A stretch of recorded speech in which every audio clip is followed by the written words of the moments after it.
click start. All right. Oh, hi, Pius. Let's go ahead and get started here. I'll go through the AS members that are here, introduction-wise, so that we can know who they are on the recording. We'll start with, we don't have an individual from House Aquila here right now, so we will start with Eridanis. Savi Eridanis Armand Ignacio del Santo Rosa Veron, scion of the Black Leaf and speaker of the Astral Synedrium. Cool. We'll head on down to House Serpens. Hi, Minister Serpens Azari Shea. Reticulum. Shikan Reticulum Pert. Pixis.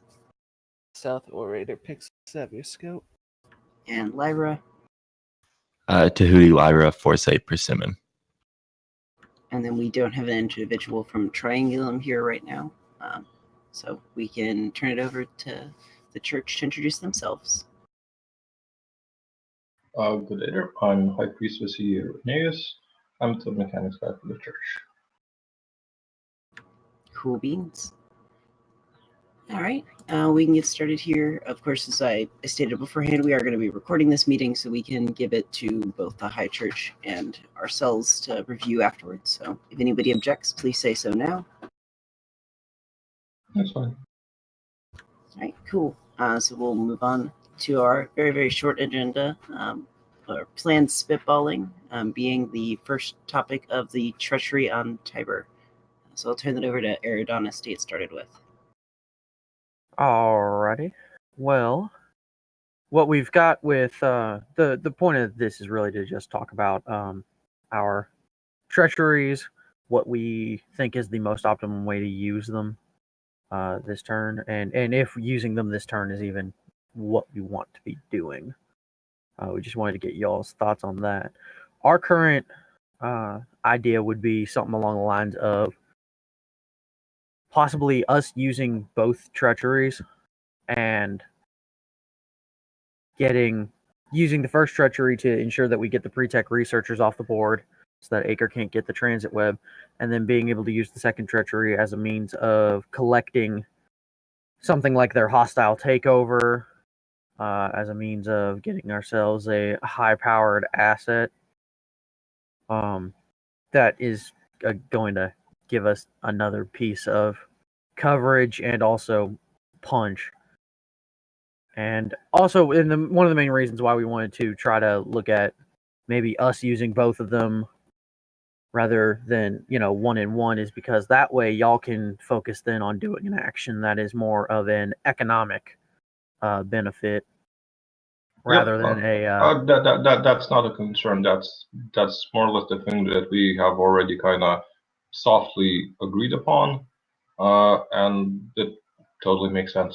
We're ready. Like if we the main. Oh, sorry, I'm interrupting you. It's fine from that point. You don't need to convince us. I'll just wait for my bit later. All right, so y'all are thinking pretty much the same plan. Yep. Okay. Matter of fact, do we have somebody from the Houses Minor with a dissenting opinion? I remember that because there's been some alternative plans, but I don't know if we got anybody here who's been party to any of those. There's been some argument that using both treacheries on the same turn with the same people is technically slightly less optimum use of the treacheries because we only have so many rerolls and things to spend on the treacheries to keep that to maintain that like 90 some odd % chance of success that we are able to simulate. We did the math. The a second treachery, it's penned in our combat scenario modeling. It's not actually as bad as the original concern was. Let me. Our second treachery is it's actually not pinned. All those pins are from last turn. The second treachery drops to 85%. It's pinned now in our combat modeling. Here, I'll copy it into the High Church channel because it's relevant. I think Right. the one question So, in other words, the second treachery has a 15% chance of failure, which is Actually, it's 20 against a if well, because here's the thing, Prism's on Demnoff now, so it's actually an 80% chance for the second treachery, and it's a 92 for the first. that's with both rerolls, right? Oh yeah, that's using both our Machiavellian and the book across those two rolls. We probably I think we have to spin. Some question of if it would be better to have you guys use the treachery on a planet that's not Demnoff. I'm not sure what you guys think about that. Okay. Is this like the right place to like just talk about the way we see the general plan? Absolutely, because we have no plans to release this meeting until after this turn is over. Okay, great. Basically, we're currently in the church in the discussions of how we are to approach this whole thing just generally. Like everything, and we'd like to, our basically our main options, the way we outlined them internally, is the war plan, which is where we pretty much strike Acre as hard as possible so that we are absolutely sure that they have like no logistics or fighting back capacity. And the containment plan, where we go and talk to them and ask them to willingly give up their PTR this turn, possibly in exchange for something else, and just hope that like we can construct a piece out of that if they're willing. I'm gonna say something that no one really likes to hear. I talked to Kane, and he at least is willing to explore the idea of giving up their PTR in exchange that the Empire promises to protect the SEO members in case they get attacked, which they are still nominally Imperial citizens, so why the hell not? And then for some extra kick in so that they don't just seem like they're just bowing down or something like that. And I guess those are the two things. There's also like so those are the two main options we are kind of considering. Haven't had a vote on that yet, but we will like within the matter of a few days, and we'll get back to you on how that went. Within the war plan, there's also a question of how far do we want to take it if we have the option, which is specifically whether we immediately consider this whole war to extend, if this is a war against the whole of STO and we're just assuming that all of them are going to be defending each other and aggressive towards it as soon as this attack lands, or if there is a world in which we can pretty much limit this to, okay, we take over Acre's PTR, we take over Acre's TWeb if they have one, and then, well, they wouldn't have one if we took over their PTR, but basically we cripple their ability to ever get a TWeb, and we just kind of more or less point a gun at them and tell everyone else in the SEO to just chill it, and that's going to be the extent of our beef. That if SEO never builds another TWeb, we'll just be fine with them, more or less. And that way we don't, at least this does not escalate. We don't need to worry about bringing other factions in or against or managing them in any way against the SEO. And it doesn't turn out into this big chaotic brawl thing. Two main options and two sub options on the war front. Yeah, I guess my only question about that is how likely do you think it's going to be if we end up burning both treacheries this turn on Acre or STO members, that it doesn't devolve into kind of a more extended conflict? Well, the thing is that we can work on making other thing more or less possible, but there are costs associated with, like, honestly taking either option. Like, if we try to limit all this, then the best thing to do would be approaching members of STO in private and telling them, this is a thing that we're doing. We're going to bash Acre a bit to the point where we no longer need to worry about them as a threat. And that's honestly all that we want to do. We don't want any sort of beef. We don't want to start another imperialist civil war. If you guys are cool with this, if you even let, like, we can approach Prism and say, if you let these attacks go through, this is going to be the end of it for us. We're not going to go deeper against you. The con of that, obviously, being that we make our intentions very known for them, and if they instead want an extended war, they can prepare for it, like, with a lot less second guessing.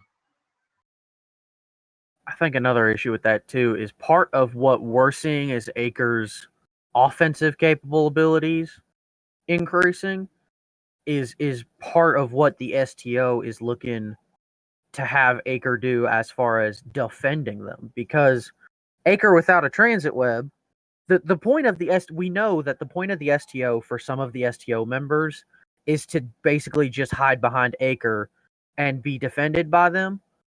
And the issue that we run into is that Acre without a transit web doesn't actually have any ability to defend the other STO members. And so, well, this is basically Prism, because Acre can't do anything to 14RD anyway. The 14RD are like just their own thing that are only relevant to Empire because of lore stuff on Gleipnir. Like, we can't reach them, they can't reasonably reach us. I know Crux was worried about that, but I'm not sure how grounded that is. So basically, and Vela is still until I'm still pretty sure that Vela just really loves playing diplomat, and whenever they see two sides fighting, they're just going to try to, in various degrees of awkwardness, try to kind of sandwich themselves between the two parties and try to de-escalate. I don't think this is any great good plan, but anyway, so of the current SEO members, 14RD are too far away for Acre defense to work. Vela is still part of this whole Empire thing, more or less. We'd still protect them if they were attacked. And so that leaves Acre themselves, who no one aside from us would ever willingly mess with, just because Demnoth is scary to go into. So that pretty much leaves Prism, who are worried about being underdefended. And if I think it's totally reasonable to say Prism, if you just want to do your news thing, do your news things. We're not going to attack you, and if anyone bothers you, we'll help you out. We'll defend you. I think that's pretty much in line with our capacities as an empire, quote unquote. I don't know. And again, this will eventually get released, so everyone out there who is listening and who said who fought, hey, he said empire and he didn't include us in that. I don't think. I'm sorry. It's just. As represented as some of the representatives of the Empire, I think it's totally possible for us to extend a promise of defense to various SEO members. I mean, the church at least would not be against that, I don't think. I guess then kind of the natural transition from that is, if we get the researchers, what do we want to do with them? Because I don't think they're particularly valuable to us. Well, y'all can have them. They're a facility, right? No, No, they're they're actually special special forces.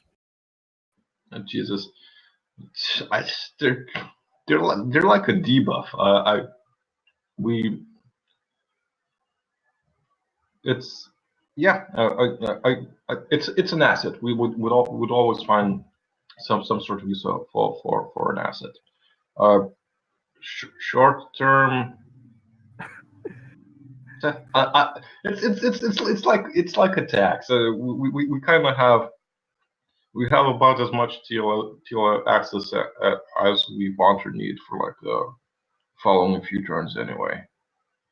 Yeah, it's one of those things where it doesn't really make any sense for us to have, and I don't think we would be willing to trust giving it to anyone else other than you guys. So it's one of those. We could hold on to it, but I don't know if we really want to. It's not like it's not amazing thing, but an asset is an asset. We'd definitely find a use for it. Yeah.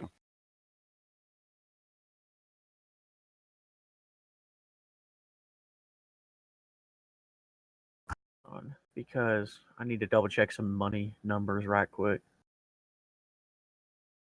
Because I might, because we go before y'all, theoretically, y'all could refit them the same turn. Oh wait, no, we can't give them to you until next turn. Yeah, that's right. You can't do transfer. It's that would be cute. Like you give us to them, and we'll kind of immediately like give them a no job, something close. And these people have always been priests. That would be cute.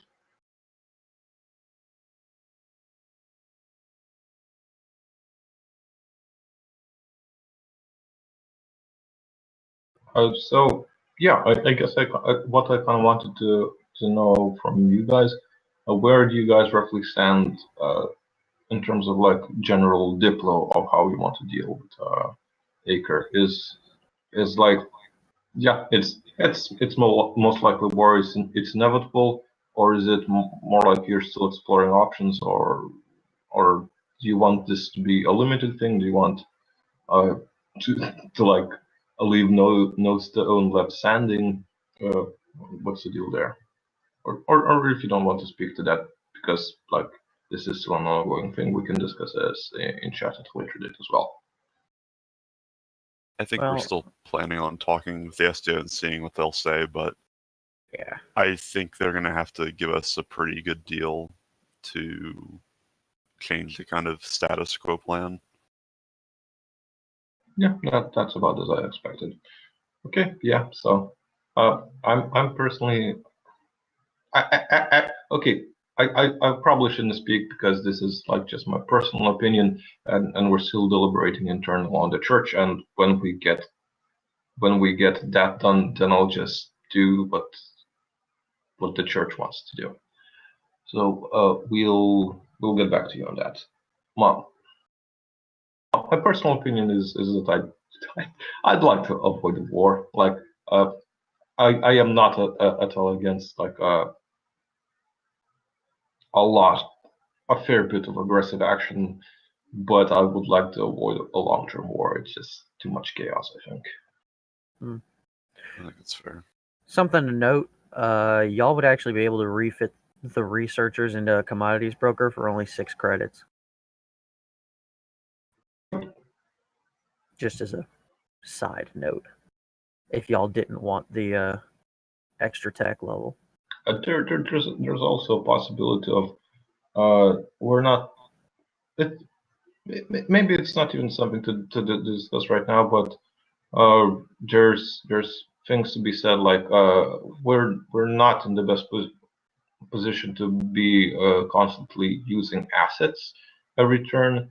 So depending on how friendly Fornax is feeling to us, we might like kind of talk about giving it to them partially on our behalf in exchange for something else from Fornax, that sort of thing, so that they can refit it into a commodities broker and kind of be used to the Empire in that way. But like this is all just spitballing. Yeah, that might make sense. Oh, you could also refit it to a demagogue. Xavier, don't start a bot war. For actually the exact same price. So yeah, there's a lot of options for y'all if you wanted them. I guess the one thing is, so we should do the transweb changeover sooner rather than later, I think. But we should wait on the treachery if we transfer it till a lot later. Like right before lock-in. Okay, yeah, that's my church friends kind of want to parade the treachery around everyone and spook people. I don't know, people want to have fun. Absolutely. So yeah, that's in line with what we would like as well. And yeah, I guess that's it. I guess right. I guess the main two things that we need to kind of discuss, one of which will probably come after we actually talk to Aker and SEO and etc., is which diplomatic option we are exactly kind of taking, how much are we willing to invest towards it, and etc. etc.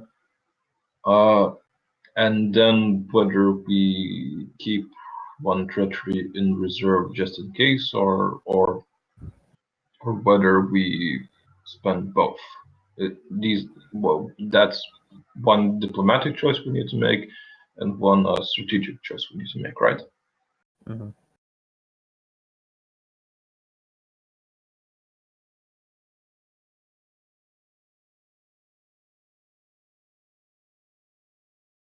I guess just like while we're here, do we want to kind of quickly talk about the status of the Trilliant stuff? Okay. They inform us about like as much as they do you guys, so I think we're kind of already on the same page. Far as I know, the deal between Trilliant and the minor houses is like pretty close to finalized, right? Yeah, I think it's pretty much right there. Yep. It's like just short of a formality at this point. All we need left is the in-character houses voting. Which I think for the a fair amount in-character treaty. basically already have, right? Yeah, like for instance, Eridanis has already passed it, both mechanically and in character. Cool. So, and I believe they're still working on talking to the major houses, and of them, far as I can tell, Crocs has been the most open, and the other two houses less so for various reasons. And Trilliant is still discussing internally of how they're dealing with that, as well as and we're probably gonna address that internally in the Empire through whenever the next TBD is, right? Yeah, maybe, although depending. whether or not Vela is involved in that, who knows? Yeah, and it depends on how that system ends up coming into fruition, or if it even does. Yeah, I'm having it's I don't know, the main purpose of like the TBD system right now seems to be organizing the TBD, which makes it not as much a useful tool for anything other than organizing TBD, which is hilarious. I don't know. It feels like Yeah. we're looking for the perfect solution to a problem for which a perfect solution doesn't exist, and then just dancing around various variations of slightly less than perfect solutions because none of them are perfect. Yeah, I guess this was This kind of came into fruition when the Empire was kind of very much a far more unified front than it used to be, and now it's all house factions and church talking together at the same time. Feels weird just because of the other obvious diplomatic enmeshments the various other members would have, and there's worries what will be said to others and all that sort of stuff, which makes it more difficult to even want for everyone to get in the same room as easily as it was the first day when oh no, vagrant sails on the horizon. How do we deal with that? Anyway, yeah, I'm just rambling here. So yeah, in regards to Trillian, I think we're on the same page. We're both happy that Trill's around. I don't think they beyond their indirect support. I don't think they really want to do anything but making their little their little corner on the map, which I don't particularly find very offensive in terms of mechanics. It's not likely to affect the assets of anyone else. So, as a primarily mechanics guy myself, for me, it's like, yeah, sure, if you want to do that, do that. But I also don't think we can really expect them to provide anything beyond fairly standard MDP if we get attacked on any of our homeworlds. They'll help defend us, but that's more relevant to the church than it is to the minor houses, right? Yeah, I think that's all. I don't know if we have anything else. Yeah, I think we're probably ready to wrap up then. If unless y'all got anything else you want to talk about.